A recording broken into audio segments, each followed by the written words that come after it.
This episode is brought to you by Vital Farms.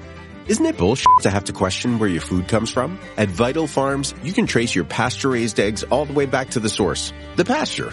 On the side of each pasture-raised carton of eggs, you'll find the name of the farm where your eggs were laid. And when you look the farm up on their website, you'll get a peek at all the sunshine, fresh air, and open space the hens enjoy. Learn more and find out where to buy them at vitalfarms.com. Vital Farms, keeping it bullshit-free. This episode is brought to you by Klaviyo, the platform that powers smarter digital relationships. With Klaviyo, you can activate all your customer data in real time, connect seamlessly with your customers across all channels, guide your marketing strategy with AI-powered insights, recommendations, and automated assistance, deliver experiences that feel individually designed at scale, and grow your business faster. Power smarter digital relationships with Klaviyo. Learn more at klaviyo.com/Spotify. That's KLAVIYO.com/Spotify. Welcome to the Human Capital Innovations Podcast, your go-to source for personal, professional, and organizational growth and development. We hope you tune in often for all things people management, organizational development and change, organizational leadership, and social impact related. Maximize your personal and organizational potential with Human Capital Innovations Podcast.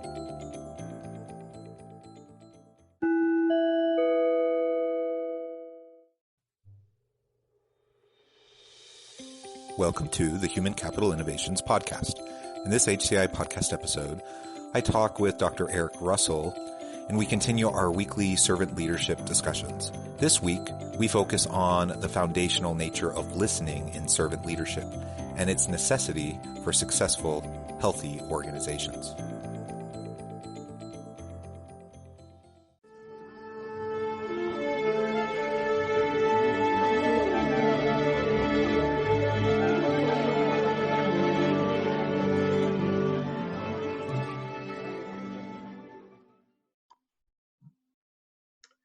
Eric Russell, welcome to the Human Capital Innovations Podcast.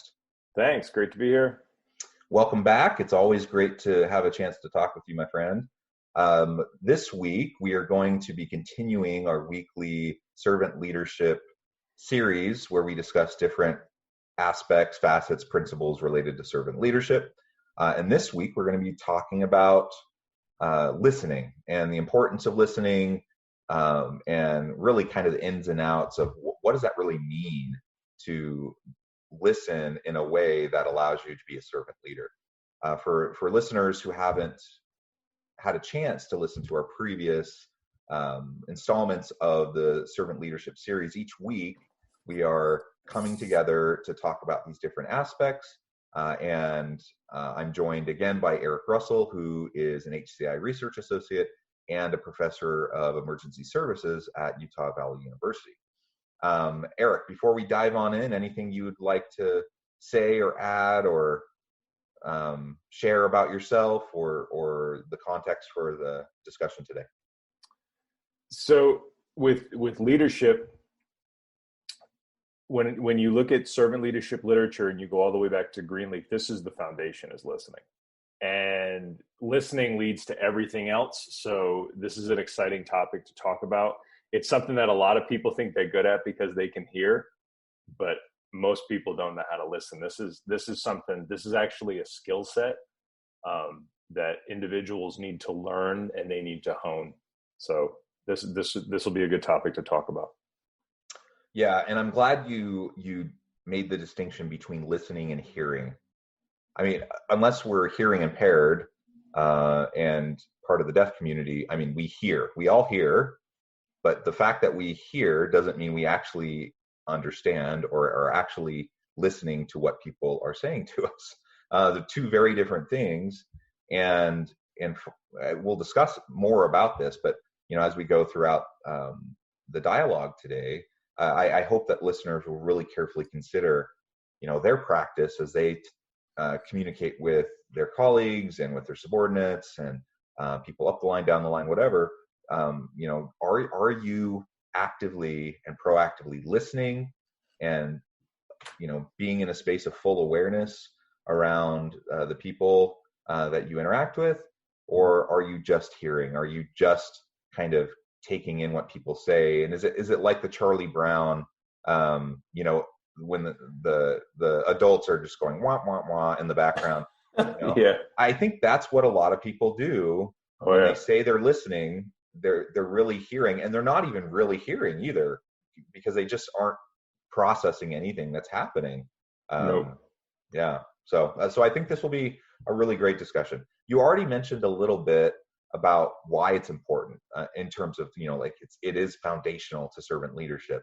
But why? Why is this at the core of everything it means to be a true other-centered servant leader? So, yeah, that's a great question. It goes back to what Greenleaf said in the original essay, which is listening coupled with regular periods of reflection are essential to the growth of the servant leader. And it's because listening is the one thing that allows us to know what's going on.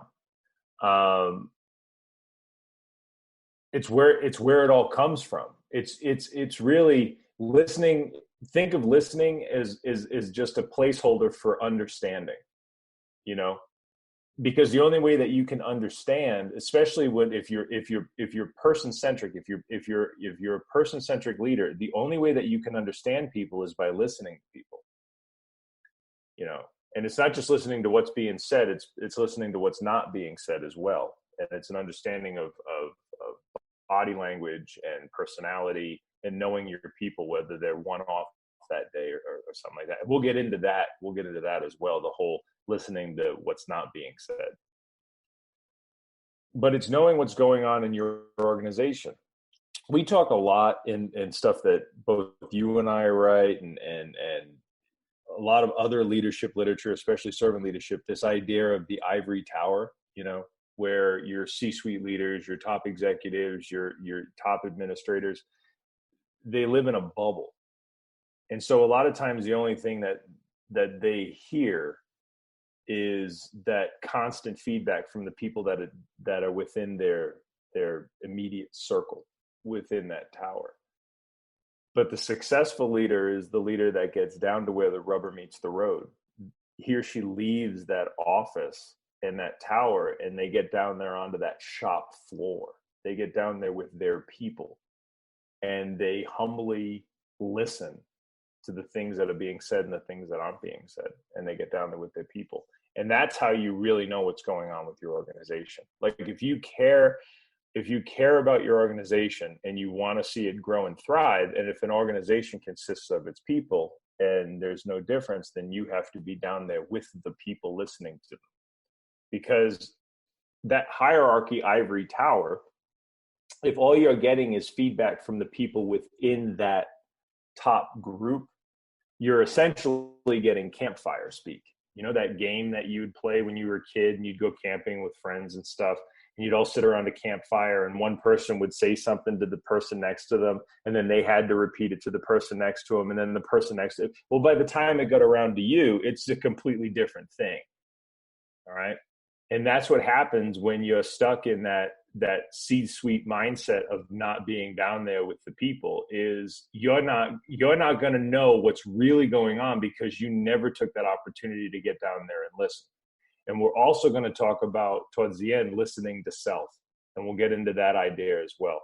But all of these things come together for success, and Greenleaf tried to hammer this into the minds of people who read his work, that in order to be a servant leader, in order to be a successful leader, it is really based upon listening, because listening is knowing. Listening is understanding. Yeah, and you frame this more broadly, right? It's about understanding. It's about awareness. It's about being in the moment, not being distracted when you're interacting with someone else. And we live in a society that's full of distractions, and so that's why when I say the Charlie Brown wah-wah type of communication, I mean, you and I both have been in that situation so many times, and I suspect all the listeners have been too, where I'm standing there talking to someone who is important to me, sharing something that I feel is important for them, and they're like sitting there they're scrolling through their phone, or they're or whatever, and they're just not even engaging. And they say, yeah, I'm listening to you, but they're not engaging in any way. So they're not listening. They're probably not even hearing. They're not really aware of anything. They're not with you in the moment. And if we can't do that, it does a couple things. One, the understanding and awareness is not there. We just don't know. We just don't understand what is happening with the people around us. But it also is a matter of respect and showing that you care about the other person, right? And so if someone's talking to me and I'm constantly just scrolling through my phone, or I'm constantly just thinking about what I'm going to say next to counteract what they're saying, or whatever the case may be, then I'm not demonstrating to them that I actually care about them. I care about myself. I care about making sure I sound smart in the next thing I say, or I am worrying about 10 other different things related to my own ego, but I'm not related, or I'm not specifically concerned about them in that moment. And so if we care about our people, if we truly want to invest in them and empower them and support them, we have to understand them. And if we can't understand them, then we don't have a chance of being a servant leader. And you referred to the ivory tower, the structures, the multi-layered hierarchies, and that's the traditional organization, right? That's since the Industrial Revolution, that's how organizations have been structured for efficiencies, and you have these bureaucracies that have emerged over time. But that's not what's going to drive us to success long term in this hyper competitive global marketplace, where companies need to be super agile. They need to respond to rapidly shifting consumer demand and highly specialized consumer demand, where they want exactly what they want. And they don't want, like, it's not like 50 years ago when you went to go pick out a car and there's like 3 car options, and maybe 2 colors. Now, right. I mean, we have every option, and we have to be responsive. We simply can't be responsive to our customers if we're not listening to them. We can't be responsive to our employees and have an agile workplace, an innovative workplace if we're not listening. And we can't do that if we have this multi-layered hierarchy where you have all these people in the C-suite or middle management who really are just reinforcing their own narrative over and over and over again, rather than actually paying attention to and listening to the challenges of the line workers, understanding those who are actually interfacing with customers on a regular basis. And despite their best intentions, they may have the best intentions. They may want to be a servant leader. They may care about their people. They may want to support their people. It doesn't really matter, though, what their intention is, if they can't actually do it. And they can't actually do it if they're not having those conversations, and if they're not taking the opportunity to truly listen to the people that they count on each and every day. No, it's well said. Think about when you're talking to somebody and you can literally tell as you're speaking, they're thinking about what they want to say next. Think about just how insulting that is.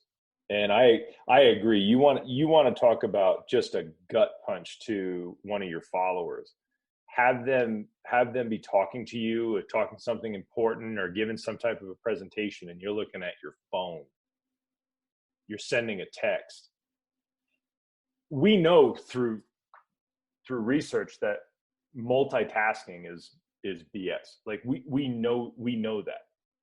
And so there's no way that if you're distracted, that you can be listening to your people and actually ingesting what they're saying. So it can go over you in waves. That's why I love how you bring up the idea of Charlie Brown, because that wah, wah, wah, wah, wah, that's so true. Because if you're distracted, that's really what's going in. Because hearing and listening, because it's so different, being able to listen, being able to retain that information. We go back to the educational research of, if you sit in a lecture, how much do you actually retain, versus how much do you retain when you read, versus how much do you retain when you're there and you're present and you're doing some type of a task that leads to learning. The numbers are up there, and your average person in a lecture, they'll remember like 10%. and I'm a lover of the lecture. Like, I like listening to smart people give lectures. I truly enjoy those things. But if you don't know how to sit there and listen and ingest and stay on those words and watch them as they're painting that with what they're saying, you're definitely missing it even in that. But it comes down to respect. And I don't know if people do it on purpose. But if you're sitting there while your people are talking to you and you're on your phone, you're typing, you're on your computer, like, I mean, we're in academia. You watch people come into faculty meetings and they have a computer in front of them and they're typing away the entire time they're in the meeting. It's like, you're not even present. It's like, why don't you just say here and then get up and leave the damn room? Because you're not even there. It really comes down to, do you respect your people? And I think that when leaders set their phones down, and I can say that firsthand, when you turn away from your computer, when you turn away from your phone, and you are present there with your people, what you gain as a leader isn't just that knowledge and awareness and understanding of what's going on, but you ultimately gain what Greenleaf called the gift of power. Because when people realize that you genuinely care about them, they gift to you power. And it makes your life easier, because it's easier now to persuade people to take your vision into fruition. And we'll definitely do a talk on that. But that starts with respect, because when somebody respects you, they learn to trust you and they realize that you respect them. It's that relationship again. And there's so much you get, again, what the Greenleaf said is legitimate power, and it comes as a gift from your people. And if you sit there and you listen to people, another thing is, do you know your people's names? Now, I'm not saying you work for, you're the executive of a company with 25,000 people. I don't expect you to know the names of every damn employee that works for you. But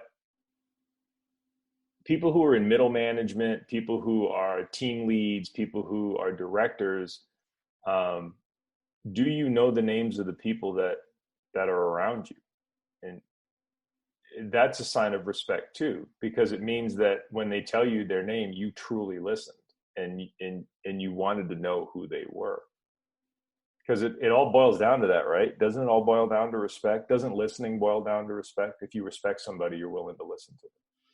Yeah, I think so. And I think it really is about the human connection, right? When you're truly listening, those are moments where you are completely present with the other person or people right around you, and you connect in a way that it's hard to describe, but we all know what it feels like when you truly have that kind of human connection. And if I want to best support my people, I need to develop trust so that they can be inspired and they're willing to follow. And I can't do that unless we have a human connection. You mentioned legitimate power, and we can contrast that with position power. And we know from research that clearly, someone in the C-suite or middle management, they have position power, they have the title, they have the role that puts them, over the top of people that report to them. And position power does carry power. But the most influential people that have the greatest ability to inspire and to create an environment where people can be motivated, they're the people with legitimate power. And that only comes through authentic human connection and relationships and the building of trust. And of course, people can have both. People can have position power and legitimate power. But oftentimes that's not the case. Oftentimes you'll have people that don't have any formal leadership role, but they have a lot of legitimate power because they are just known and trusted, and people around them know that they have their best interests at heart and that they're going to be someone who will step up and stand up for them, all those types of things. So the ideal is create an organization where everyone has that mindset that we want to help and support each other. We want to have authentic human connection. We want to listen to each other. And that includes the lowest level, entry level, customer facing line workers, all the way up through the C-suite. Ideally the CEO will have both position power and legitimate power all the way on down. That's a dynamic organization. That's an organization that's truly people centric, where they care, they authentically, truly care about each other, and they respect each other. And when that happens, you have an amazing group of people together, and it's almost impossible to know what you can accomplish in that kind of an environment, because people aren't going through the mental exercise of trying to see what's like the minimum amount I can do to contribute and still keep my job, right? Which is what a lot of people do in a lot of jobs, because we know that 2/3 of all employees in the United States, or really throughout the world, are actively disengaged in their jobs, right? Oh yeah. They're not mentally there. So many people are going through what's called withdrawal cognition. That means you simply have checked out of the workplace. You show up, you're a physical body, you're there, you do the work, but you're doing the minimum amount of work required while you're kind of on the side looking for your next job or your next opportunity. And that's what like 2/3 of the workforce does on a regular basis. Contrast that with an environment where people are actually present, where they're actually invested and they care, they're engaged in their work, they're truly listening to each other. And those organizations are powerful. They innovate.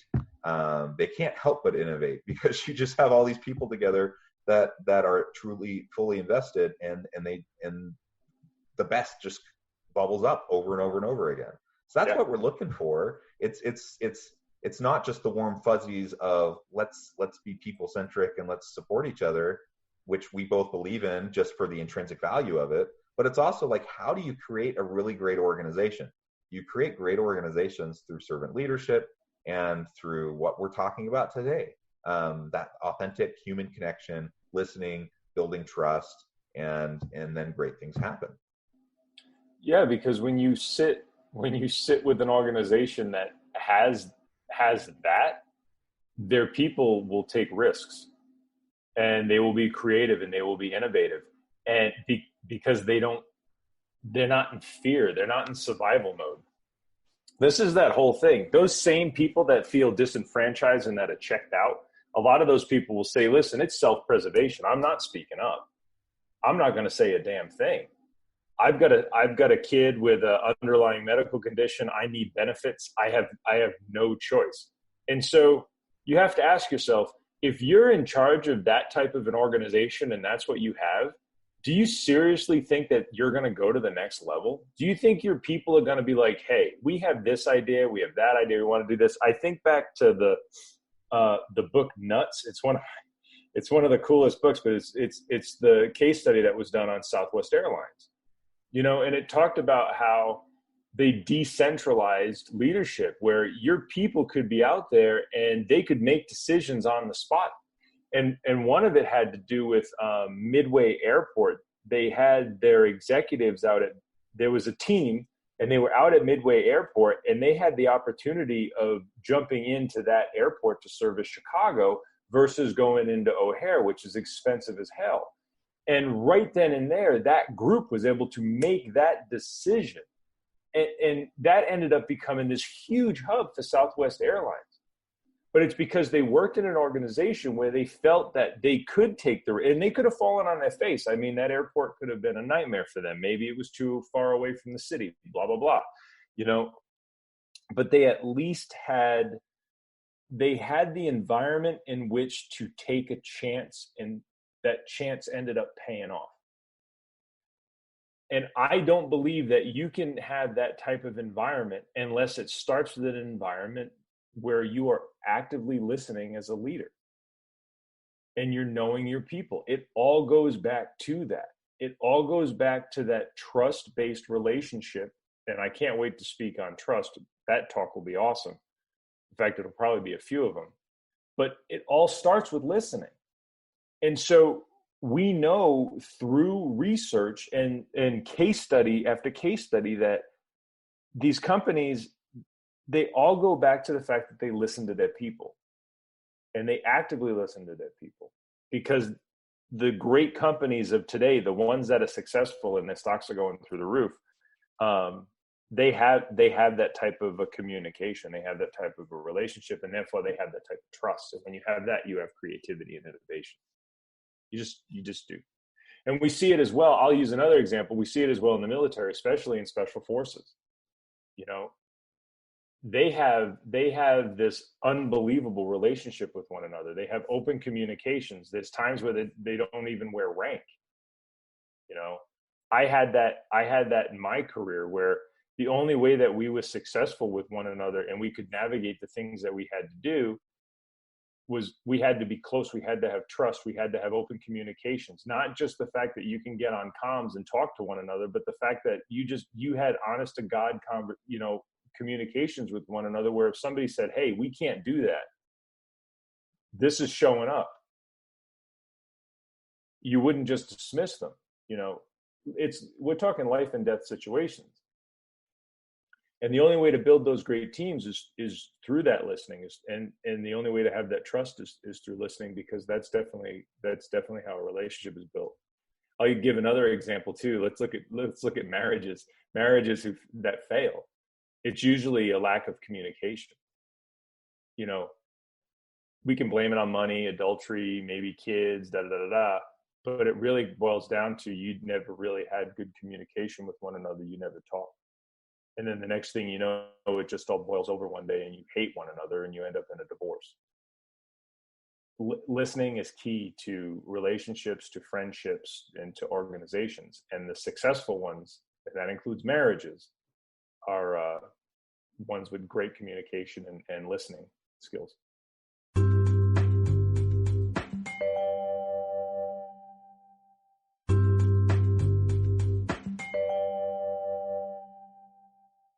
Yeah, those are great examples. I had a couple come to mind while you were sharing that.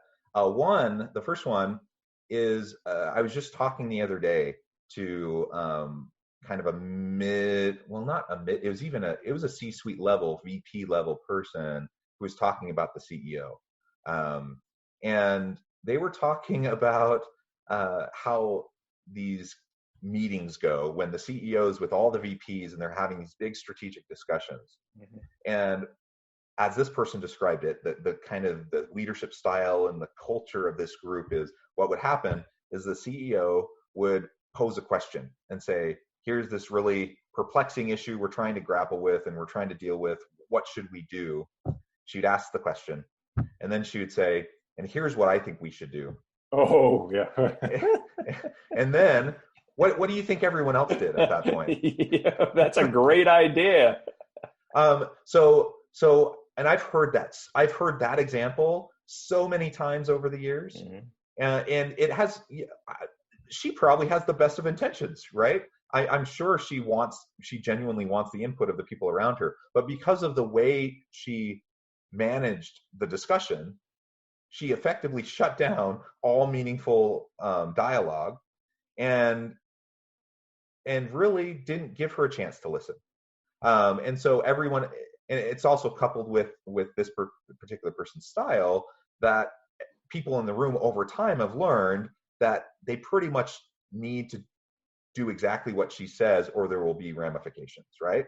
And so they learn over time that when the CEO speaks, even if we disagree, even if we think it's, a bad idea for XYZ reason, we really just need to fall in line and we need to execute on what this person said. That's dysfunction. That's not listening. And it's unfortunate because you have a whole room full of pretty intelligent people that could inform this big strategic discussion, right? So I've seen that so many times over the years, personally, leaders I've interacted with, but also when I go out and talk to other leaders in different organizations. So that's one kind of not great example, right? Of creating a context where there can be good dialogue, good listening. In contrast, I was doing another interview for a podcast episode that came out earlier this week. And the interview that the person that I was interviewing has this rare neurological disorder that has impacted his voice. So literally, he lost his ability to speak. And he's a CEO of one of the oldest companies in the United States, founded back in 1848. So he had this leadership style, and then over the course of a relatively short period of time, he literally could not speak anymore. That required him to really rethink, that critical reflection you were talking about earlier, to really consider his approach, his style, how he interacted with his people, what maybe wasn't so effective in the past. And because of his physical limitation, he had to listen more. And over the course of a couple years, he completely turned on its head his style to a model that, instead of kind of this top-down, heavy-handed position power with this high hierarchy, he frames it as dispersion of power, and he wants to spread out the decision-making authority and give people more autonomy and disperse power throughout the organization, kind of like what you were just talking about in the example of Southwest. And he makes it a matter of practice, to actively go out and just listen, not listen to lecture. A lot of people do that. You hear about leaders coming into new organizations in a new role, and they'll go on listening tours, right? They'll go throughout the organization, the different divisions. They'll listen to what everyone's having to say. I'm a believer in that. I think that's a good idea when done authentically and when people are actually listening. But we also know that that's often not actually what's happening. They're going through the motions of listening. They're going around and trying to put on like this facade of listening to the input of people around them, but they really already know what they want to do, and they're just going through the motions of it because they know that's what's expected of them. That's not what this CEO is doing. He realized, I need to get out amongst my people on a consistent, regular basis. I just need to listen, not with an agenda, but just go and listen, hear them, truly hear them, and see what the struggles are, see what the challenges are, and from that figure out, new strategies for the organization, but also, how can I help this person? How can I empower this person? And I loved that. I loved the idea of dispersion of power. I love the idea of active listening, and that he recognized, after he was forced to recognize, the power behind just listening with no agenda. And over time, this individual, he's been able to regain some of the speaking ability, but he still has a model of listening first, and then only then moving forward to try to make decisions and make movements, for new strategic directions of the organization. That's powerful. And just that simple act of listening with no agenda, creating that authentic human connection, that simple act has done more to help him engender trust and motivate his employees, and to drive the meaningful work that the people do. Just that simple act of him proactively listening and making a point of doing that on a regular basis. It's powerful. It is. That's a great story. Yeah, because that gives you the perspective into other people's worlds when you experience that type of, I don't want to call it a disability, but that type of a situation. It's kind of like if you have a lower extremity injury and you injure yourself at the gym and you can't walk for a couple of days, or it hurts. And then you can realize what people who actually have to deal with that every day, when people are like, oh, do you really need that wheelchair ramp, or does it really need to be ADA compliant? It's like, yeah, try navigating the world with this injury every day. Sometimes Mother Nature does a good job at teaching us humility in order to see the world through other people's perspective. And it probably made him a better leader. It sucks that he has to go through it, but it made him a better leader. And as For far sure. as the other leader is concerned, yeah, that's survival. It really is from your people. So you're paying a bunch of people to be VEEPs, probably all highly educated, all making six-figure incomes, and you're essentially just coming in there and giving them marching orders. Again, people who work, for the most part, their lives are a game of survival. It really is. It's about self-preservation. And because we need it, we need our jobs, right? We need our money, we need our benefits, we need them for our families. They're basically the lowest of the needs in Maslow's hierarchy, is our physiological and safety needs, and that's what a job is. And so, if you're that type of leader, that's what you're getting. But you know what stinks is that type of an organization will never be able to reach its true potential because its people will never, ever, ever speak up. They're just waiting for them, they're just waiting for the next person to take charge. And it's not their fault. It's ingrained in them, that type of behavior. Yeah. And it's sad. And it's discouraging to people who want to have meaningful work and who want to make a difference. And people will only butt their head up against that wall so many times before they decide, I'm not putting up with this anymore, and they leave. And then, what happens is, over time, your best people, your independent thinkers, your creative people, your high performers, they will self-select out of that organization when they're led that way. And so you'll just have this kind of, it's usually not like a rapid thing. It's usually kind of this slow downward spiral. So it's even hard to notice it as it's happening. But, you compare, from one day 5 years ago to how it is now, and all of a sudden you start to realize, well, wait a minute, we've really lost a lot of like creative capacity in our team over the last 5 years, and you hardly even noticed it as it was happening. We just can't afford. And no organization can afford to lose its best people like that. But one of the quickest ways to have people get ready to pick up and leave is to lead them that way. Yeah, and when you miss it, that goes to the other part of listening. You're listening to the things that the great leaders listen to, the things that aren't being said. They hear the things that aren't being said. So you're watching body language, you're watching retention rates. If you are a leader and you walk into a meeting and you've got, say, 15, 20 people sitting around a table, and people are not speaking up, they're not making eye contact, all of this kind of stuff, and you're just going on and on and on and on and on, eventually you fall, right? Like eventually, like you said, your best people are going to go walking out the door. And it's because you miss the things that aren't being said. We see this in the emergency services and in law enforcement, and you can tell when somebody's agitated.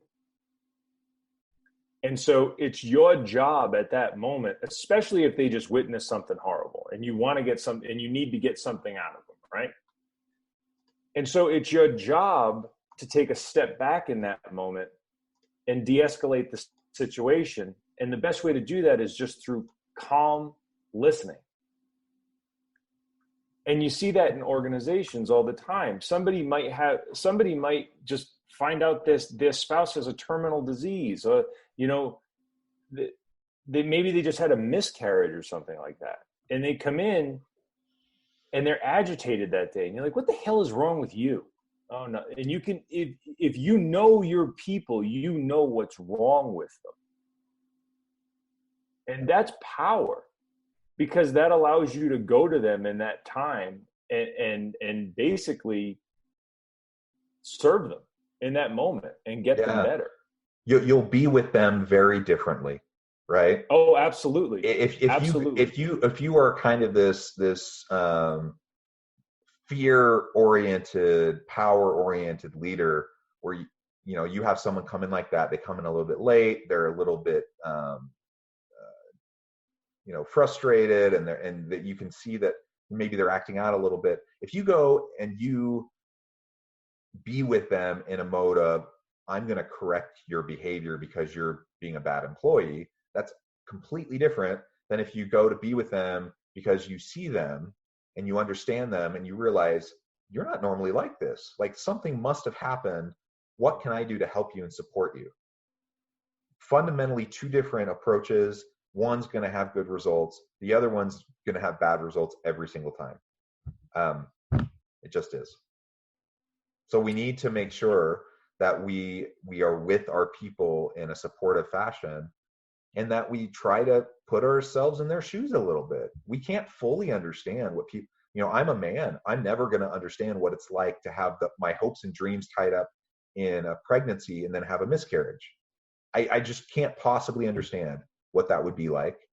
But I can try. I can try to have some compassion, and I can try to be with that person. If someone has a family member who has cancer or some terminal disease, I can sure try to be with them and to help them know that, you know what, it's okay. I get that right now you probably can't be your most productive self at work because you're dealing with this horrible thing that's happening in your personal life. If I can support them in that moment, then they will remember that. Their productivity may slip for a little while because they're dealing with something horrible, but they'll come back motivated and committed because they know they have people around them that care about them. And they won't forget, and they'll share with their colleagues. They'll say, do you know what, so-and-so did for me while I was struggling? And that will spread, and that culture will build, and you will have people, excuse me, that over time will recognize that we are there for each other. If you're dealing with something hard, we'll help you. And that will come back to me when I'm dealing with something hard, because you know what? Everyone has to deal with hard crap in life. Like it's just a matter of when, like we take our turn. And so I want to be there for people when they're struggling. And I know if I do that I will build authentic relationships where people will want to be there for me when I'm struggling. It's not necessarily even just, it's not like I'm expecting, like I do this for you, so now you have to do it for me because you owe me. But it's just the natural outcome of authentic relationships that people want to help each other. That's what we're shooting for.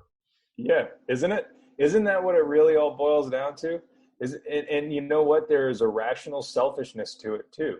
And that is, from a leadership standpoint, if you're there for your people and you're listening to them and you're helping them heal and get them through this hump, they're going to be loyal to you, and they are going to give to you so much trust that you have them forever.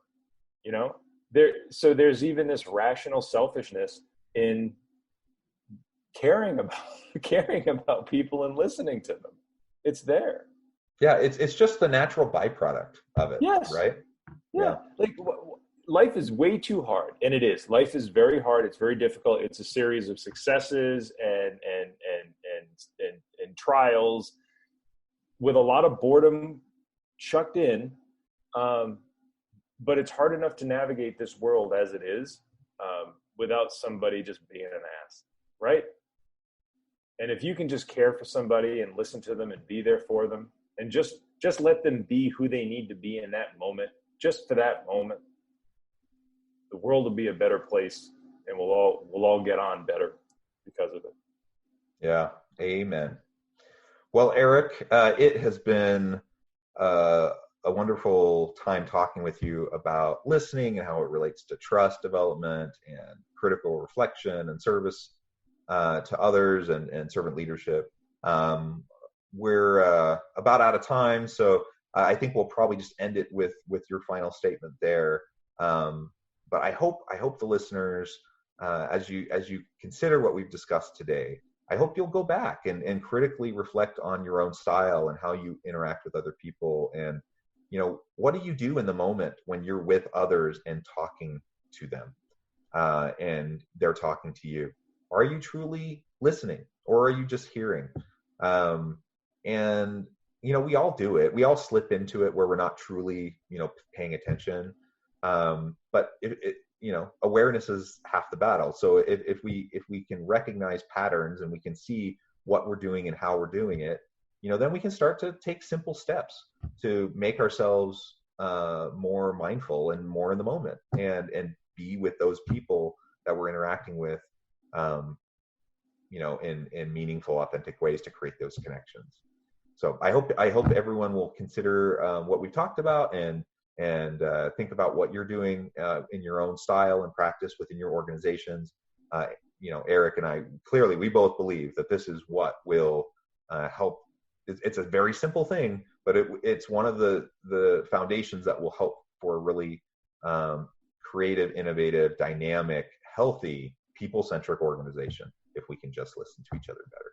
So with that, thanks everyone, and I hope you all have a wonderful week.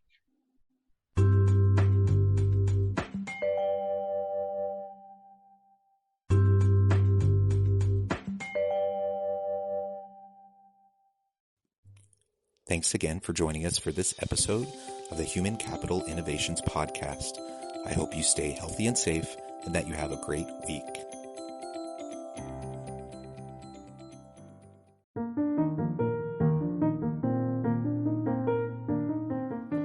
Check out our new weekly LinkedIn newsletter, Alchemizing Human Capital, exploring industry trends via original research and interviews with executives and thought leaders from across the globe.